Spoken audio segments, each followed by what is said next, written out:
always loved telling the truth. When I asked her if she thought I was pretty, she looked right at me and said, "Honestly, Mom, you are the ugliest mom at my whole preschool." When my mother-in-law pointed her finger in my face and called me a wasteful spender for buying her an expensive backpack, I asked my daughter how that made her feel. She smiled and said, "Honestly, I was pretty happy watching you get yelled at." My husband once joked with her, asking if she would take care of me when I got old. She scoffed, "I am not taking care of her. When she gets old, she should just hurry up and be put 6 feet under." My heart went completely cold, but her eyes curved into happy little crescents. I am just telling the truth. Later on, a detective came to our house doing a routine neighborhood canvass and asked my daughter a few standard questions. Once again, my daughter told the truth, but this time it was a truth she would regret for the rest of her life. The detective knocked on our door to update the local residential registry. My 7-year-old daughter Brenda blinked her big eyes and asked, "Why do you have to write our names down?" The detective gently patted her head. "It helps keep the neighborhood safe, and it helps us make sure bad people do not kidnap little kids." Brenda nodded, her face suddenly lighting up with an exaggerated look of realization. "Oh, I get it. You want to catch kidnappers? Well, isn't my mom one of those? She told me out of her own mouth yesterday that she kidnapped me." The smile froze completely on the detective's face. I stared at my daughter in absolute shock. Seeing the sly, calculating gleam in her eyes, my brain started to buzz. Brenda had a habit of saying honest things specifically designed to humiliate me and cause me pain. Just yesterday, I refused to let her eat too much junk food before dinner. She threw a fit, calling me an evil mother and screaming that she didn't want to be my daughter anymore. I was exhausted and furious,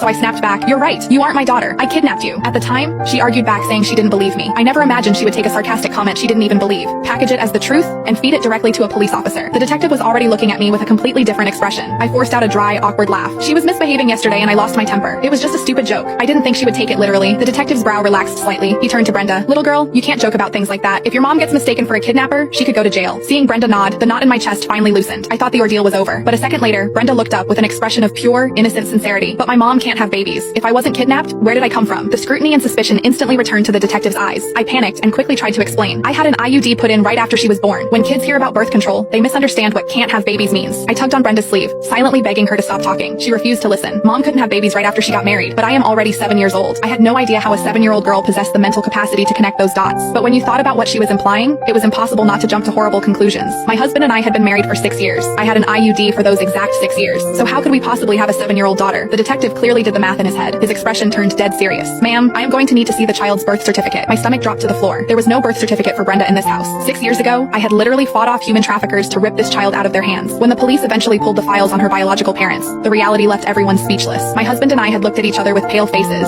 sharing the exact same thought. If we sent this poor baby back to her biological family, living with them would be a fate worse than death. We simply couldn't bear it. So we went through the system, adopted her, and raised her to this day. Brenda probably thought my angry comment yesterday was just a cruel joke, but she had no idea that the joke was actually the truth. The only reason we never told her was that we didn't want her to feel like an outsider in her own home. But now, if I didn't confess, this detective might actually put me in handcuffs. Just as I opened my mouth to explain the adoption, Brenda suddenly shrieked in mock excitement. "Oh, I remember now. Mom got pregnant out of wedlock. She had me before she got married. When the grown-ups talk about women being loose, this is what they mean, right?" I stood frozen in place. If things were really the way she was describing them, I would have wanted the floor to open up and swallow me out of shame. But my silence in that moment wasn't born of embarrassment. It was born of a chilling,